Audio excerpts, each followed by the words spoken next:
আমাদের ওআইসি কেন গঠন হয়েছে? এই ইহুদিদের জন্য নাকি আমেরিকার জন্য?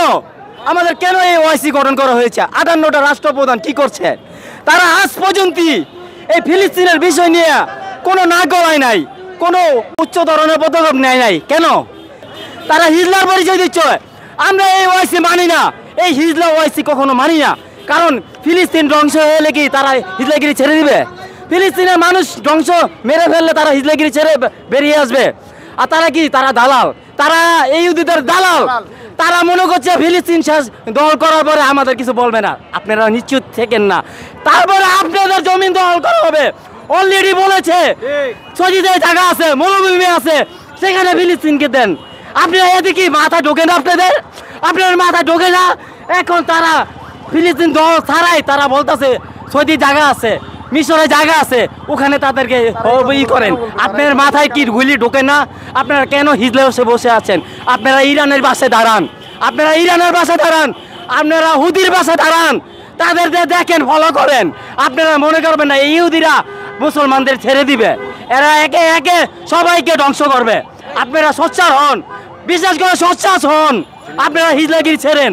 হিজলা এই সালমান হলে 1 নম্বর হিজলা, আমাদের সৌদি আরব 1 নম্বর হিজলা। আজকে কনসার্ট করছে তারা কোনো প্রতিবাদ জানায় নাই। যে বাংলাদেশে আছি, যদি এটা যদি গাজার পাশাপাশি হতো তাহলে আরেকটা যুদ্ধ হয়ে যেত। কিন্তু আমরা বাংলাদেশে যে কাজগুলো করতেছি, যদি এটা যদি অন্যান্য রাষ্ট্র করতো, মুসলিম রাষ্ট্র আজকে কেন চুপ? তারা কি ভয় পায়? ইসরায়েলকে দেখে কি তারা ভয় পায়? আমরা কেন ভয় পাবো? জিন্দাবাদ ফিলিস্তিন, জিন্দাবাদ মুসলিম, জিন্দাবাদ। কি বলেন আপনারা? ফিলিস্তিন জিন্দাবাদ, মুসলিম জিন্দাবাদ, ইসরায়েলের পণ্য বয়কট, বয়কট।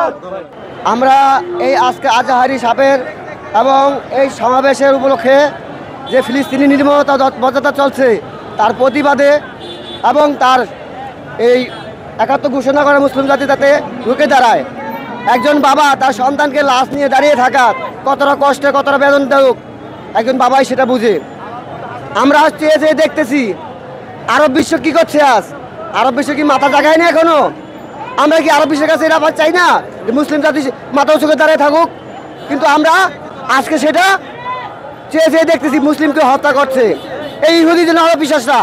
তাদের যে পর্যন্ত বিচার না হবে, আমরা বাংলার মাটি থেকে যুদ্ধ ঘোষণা করলাম। আমরা এখান থেকে সব মুসলমান ফিলিস্তিনিকে যুদ্ধ করবো ইসরায়েলের বিরুদ্ধে। আপনারা আছেন তো?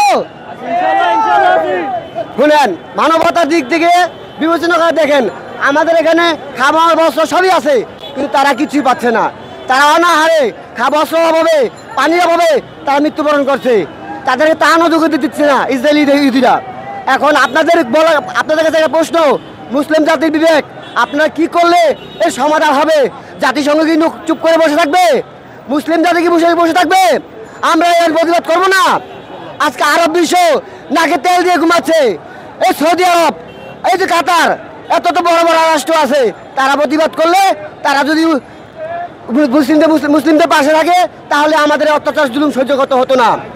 আজকে হিটলারের কথা মনে পড়ে যায়। এই হিটলার কত মানুষ মারছে ইহুদি, কিছু বাঁচাই রাখছিল। আজ এই কিছু ইহুদি আজকে 98 লাখ ইহুদি আর 200 কোটি মুসলমান আমরা প্রতিরোধ করতে পারছি না। এটা আমাদের ব্যর্থতা না? এটা জাতির জন্য কলঙ্ক। এটা আমাদেরকে আর সইতে পারবো না। আমরা যাদের মুসলিমের রক্ত আছে অবশ্যই আমরা এর প্রতিবাদ জানাবো।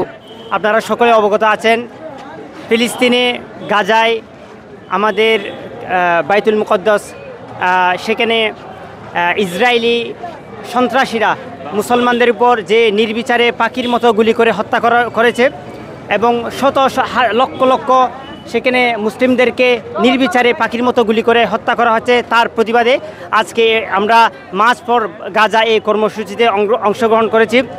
হাদিসের মধ্যে আছে, মান রাআ মিনকুম মুনকারান ফালইয়ুগাইয়িরহু বিয়াদিহি ফাইন লাম ইয়াস্তাতি ফাবিলিসানি ফাইন লাম ইয়াস্তাতি ফাবিকলবি ওয়া যালিকা আযআফু বিল ঈমান।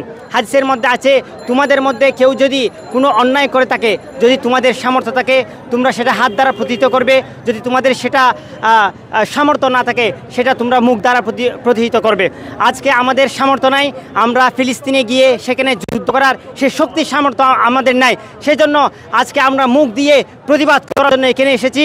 আমরা পুরা বিশ্বের 200 কোটি মুসলমানকে উদাত্ত আহ্বান জানাচ্ছি, সবাই ওআইসি সহ যেতগুলো জাতিসংঘের মতো একটি আন্তর্জাতিকভাবে সকল ইসলামিক রাষ্ট্রগুলো একটি ঐক্যবদ্ধভাবে গঠন করে তারা যেন ইসরায়েল অভিমুখে এরকম একটা মার্চ করে এবং ইসরায়েলের বিরুদ্ধে পুরা বিশ্বের 200 কোটি মুসলমান তাদেরকে যুদ্ধ করে জিহাদ করে আমাদের ফিলিস্তিনকে স্বাধীন করতে হবে।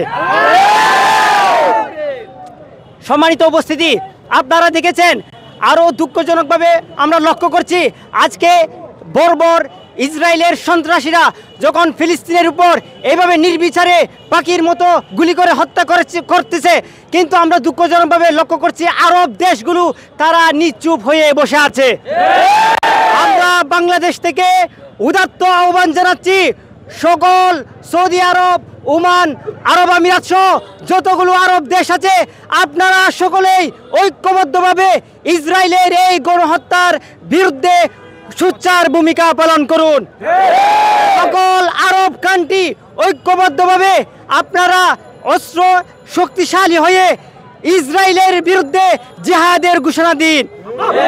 বিশ্বের সকল মুসলিম কান্ট্রি 200 কোটি মুসলিম আমরা জিহাদের জন্য প্রস্তুত আছি। আপনারা সকলে অবগত আছেন বাংলাদেশের প্রধান উপদেষ্টা professor doctor Mohammad Yunus sir, তিনি আন্তর্জাতিক একজন ব্যক্তিত্ব, তার পুরো ওয়ার্ল্ডে গ্রহণযোগ্যতা আছে। আমরা ওনার প্রতি দাবি জানাই, অনুরোধ জানাই তিনি যেন এই ফিলিস্তিনের উপর যে নির্বিচারে পাখির মতো গুলি করে হত্যা করছে ইসরায়েলের সন্ত্রাসীরা, তার বিরুদ্ধে যেন তিনি কূটনৈতিকভাবে কঠোর সিদ্ধান্ত নেন এবং আমাদের সকলকে ভিসা নিয়ে সেখানে যেন জিহাদ করার জন্য আমাদেরকে সুযোগ করে দেন, সেই উদাত্ত আহ্বান জানাচ্ছি।